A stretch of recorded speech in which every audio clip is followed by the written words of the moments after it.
નમસ્કાર વિદ્યાર્થી મિત્રો, I welcome you all to Padhai passion. મિત્રો, આપણે તારીખ 26 જાન્યુઆરી 2019ના રોજના કરંટ અફેર્સને આધારે MCQ ક્વિઝ સોલ્વ કરવા જઈ રહ્યા છીએ. તમે બધા પણ મારી સાથે આ ક્વિઝ સોલ્વ કરજો અને તમારો સ્કોર મને કમેન્ટ બોક્સમાં લખીને જણાવજો. તો ચાલો આ સાથે શરૂ કરીએ છીએ આજના કરંટ અફેર્સના MCQ ક્વિઝની ચર્ચા. ફર્સ્ટ ક્વેશ્ચન, IRCTC દ્વારા હાથ ધરવામાં આવેલા સર્વેક્ષણ હેઠળ પ્રીમિયમ કેટેગરીની ટ્રેનોમાં નીચે આપેલામાંથી કઈ ટ્રેન એ સ્વચ્છ ટ્રેન તરીકે જાહેર થઈ? તો એ જાહેર થઈ છે Pune Secunderabad Shatabdi. The right answer is answer એ.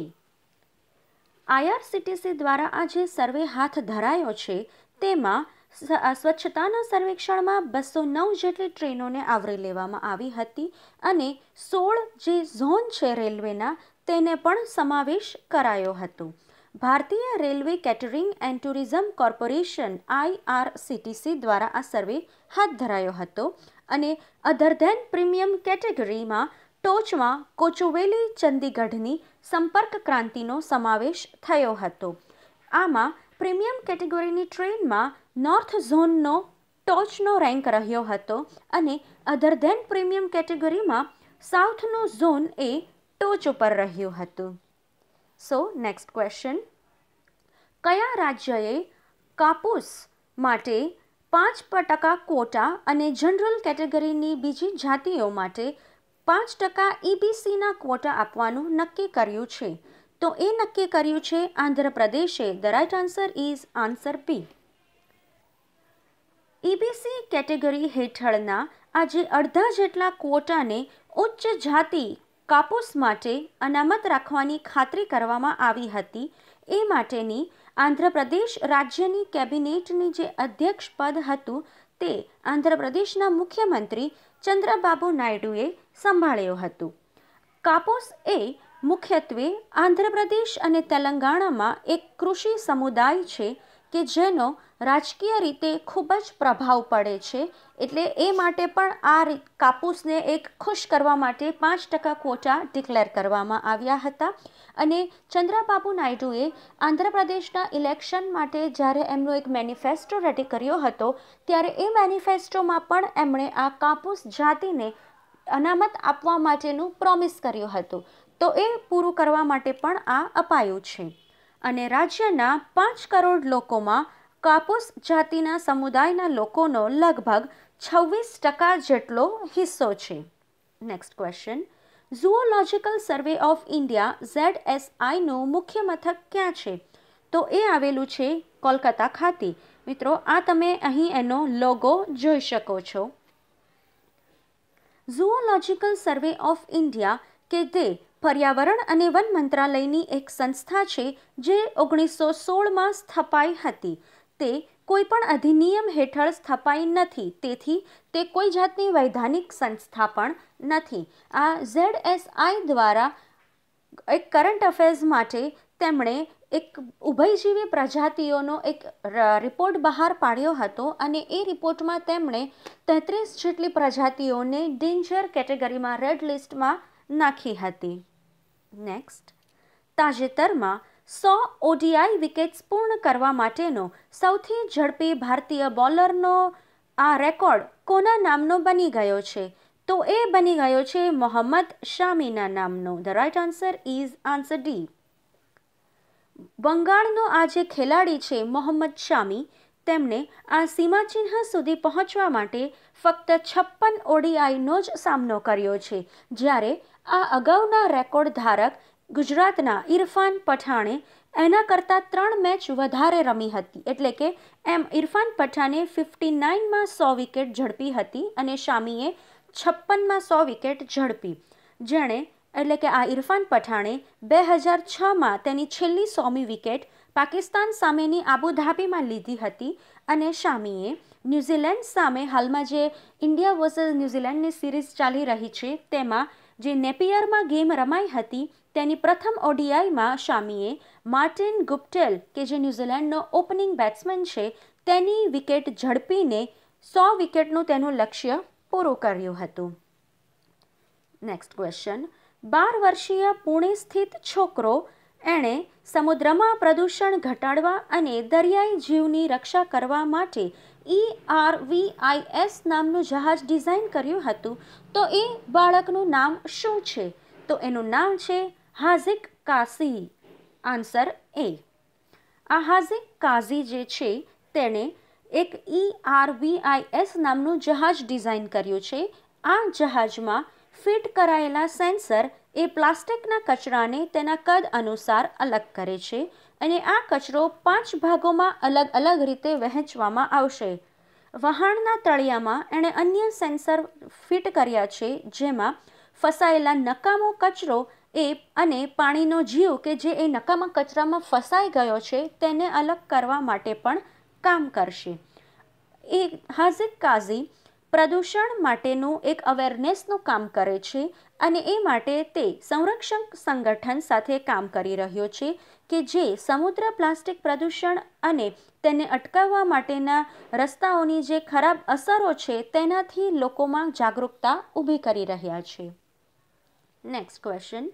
નીચે આપેલામાંથી કયા NDRF નેશનલ ડિઝાસ્ટર રિસ્પોન્સ ફોર્સના બટાલિયનને સુભાષચંદ્ર બોઝ આપદા પ્રબંધન પુરસ્કાર મળ્યો છે? તો એ પુરસ્કાર મળ્યો છે 8મી બટાલિયનને. મિત્રો, આ ઇમેજ જે છે એ તમે જોઈ શકો છો કે આ પદ્મ પુરસ્કાર જેને મળ્યો છે તે આ પદ્મ પુરસ્કાર જે 8મી બટાલિયન છે તેને મળ્યો છે તે ગાઝિયાબાદ ખાતે આવેલી છે. આ સુભાષચંદ્ર બોઝ આપદા પ્રબંધન પુરસ્કાર કે જે વાર્ષિક પુરસ્કાર છે એ સરકાર દ્વારા અપાય છે. 23મી જાન્યુઆરીના રોજ નેતાજી સુભાષચંદ્ર બોઝની જન્મ જયંતિના અવસર પર આ એવોર્ડ જાહેર કરાયો હતો.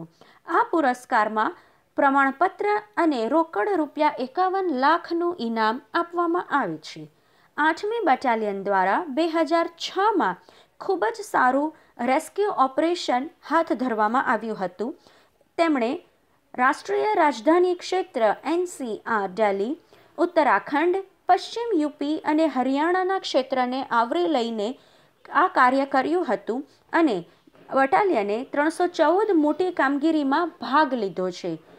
એમાં કેદારનાથનું જે ખૂબ જ જાનહાનિ થઈ હતી 2013માં એનો પણ સમાવેશ થઈ જાય છે.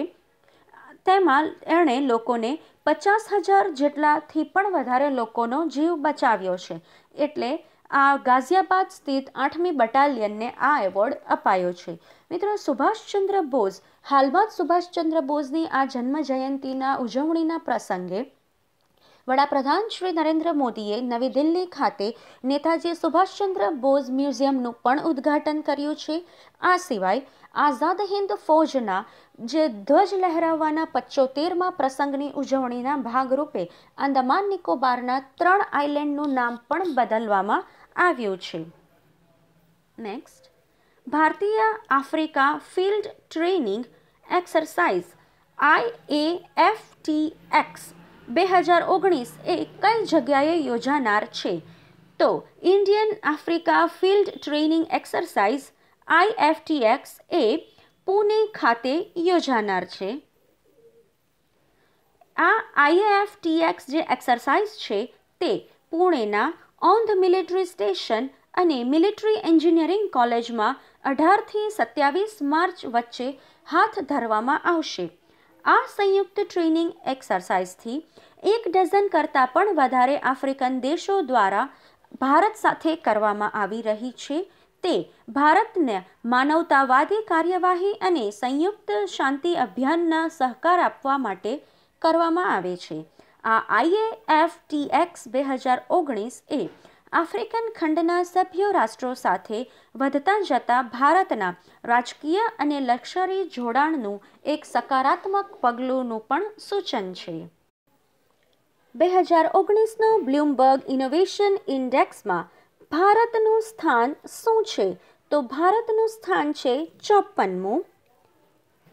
આ પ્રશ્ન મિત્રો ખૂબ જ અગત્યનો છે, કારણ કે આ સ્થાન ભારતે પહેલીવાર આ બ્લૂમબર્ગ ઇનોવેશન ઇન્ડેક્સમાં મેળવ્યું છે. તો ખાસ યાદ રાખી લેજો. પહેલીવાર છે કે જ્યારે ભારતે આ રેન્કિંગમાં સ્થાન મેળવ્યું છે. ભારત 47.93ના કુલ સ્કોર સાથે વિશ્વની સૌથી મોટી ઉભરતી અર્થતંત્રોમાં એક પ્રવેશકર્તા તરીકે સ્થાન ધરાવી લીધું છે. 87ના કુલ સ્કોર સાથે દક્ષિણ કોરિયાએ સતત છઠ્ઠા વર્ષે આ ઇન્ડેક્સમાં ટોચનું સ્થાન મેળવ્યું છે. આ સિવાય ટોપ 10 જે ઇકોનોમીઝ જે છે તેમાં Germany, Finland, Switzerland, Israel, Singapore, Sweden, US, Japan અને ફ્રાન્સનો સમાવેશ થાય છે. વાર્ષિક બ્લૂમબર્ગ ઇનોવેશન ઇન્ડેક્સ એ સંશોધન અને વિકાસ ખર્ચ, ઉત્પાદન ક્ષમતા સહિતના 60 મેટ્રિક્સનો ઉપયોગ કરીને લગભગ ડઝનેક જેટલા ક્રાઇટેરિયાનું એક ડિટેલમાં સ્ટડી કરીને વિશ્લેષણ કર્યું છે. બ્લૂમબર્ગે વર્ષ 2019 માટેની રેન્કિંગ પ્રક્રિયા માટે વિશ્લેષિત 95 જેટલી અર્થતંત્રોમાંથી ટોચના 60 અર્થતંત્રોને પ્રકાશિત કર્યા છે, જેમાં ઇન્ડિયાનો 54મો રેન્ક છે. તો યાદ રાખજો. Next question, national girl child ડેની થીમ શું હતી? નેશનલ ગર્લ ચાઇલ્ડ ડેની થીમ હતી empowering girls for a brighter tomorrow. The right answer is answer A. મિત્રો, આ થીમ પણ યાદ રાખવી ખૂબ જ જરૂરી છે. આગામી પરીક્ષામાં કોઈપણ પરીક્ષામાં આ થીમ પૂછાવાની શક્યતા ઘણી છે. 2017નું સરસ્વતી સન્માન કોને આપવામાં આવેલ છે? તો એ અપાયો છે આપણા ગુજરાતી જાણીતીય સાહિત્યકાર સિતાંશુ યશચંદ્રને. આ ઇમેજમાં એમને જોઈ શકો છો. મિત્રો, આ પ્રશ્ન મોસ્ટ આઈએમપી છે, કારણ કે આગામી કોઈપણ પરીક્ષામાં આ પ્રશ્ન પૂછાશે. એક તો એ આપણા ગુજરાતી સાહિત્યકારને અપાયો છે અને સરસ્વતી સન્માન એ સાહિત્ય ક્ષેત્રનો એક ખૂબ જ મોટું સન્માન છે. તો આ સિતાંશુ યશચંદ્રને ગુજરાતીમાં તેમની પ્રસિદ્ધ થયેલી કવિતા સંગ્રહ વખાર માટે આપવામાં આવ્યું છે. આ સરસ્વતી સન્માન 2017ની 27મી આવૃત્તિ છે. નવી દિલ્હીમાં નેશનલ મ્યુઝિયમ ઓડિટોરિયમ ખાતે એક ઉત્સાહપૂર્ણ કાર્યક્રમમાં તેમને ફિલ્મ દિગ્દર્શક અને લેખક ગુલઝારના હાથે આ એવોર્ડ એનાયત કરવામાં આવ્યો હતો. પ્રતિષ્ઠિત પુરસ્કાર આ કે બિરલા ફાઉન્ડેશન દ્વારા પ્રસ્થાપિત કરવામાં આવ્યો છે, જે દર વર્ષે ભારતીય નાગરિકને બંધારણની 8 સૂચિમાં ઉલ્લેખિત કોઈપણ ભાષામાં છેલ્લા 10 વર્ષ દરમિયાન તેમના પ્રકાશિત કરાયેલા ઉત્કૃષ્ટ કાર્ય માટે આપવામાં આવે છે. આ પુરસ્કારમાં 15 લાખ રોકડા અને એ સિવાય એક પ્રશસ્તિ પત્રનો પણ સમાવેશ થાય છે. તો સરસ્વતી સન્માન, સિતાંશુ યશચંદ્ર અને વખાર. મિત્રો, આ પ્રશ્ન ખૂબ જ ઇમ્પોર્ટન્ટ છે, તો ફરીથી કહું છું કે યાદ રાખી લેજો. તો ચાલો, આ સાથે આજના કરંટ અફેર્સના ક્વિઝની ચર્ચા અહીં સમાપ્ત થાય છે. Thank you all. Have a good day. Once again happy Republic day.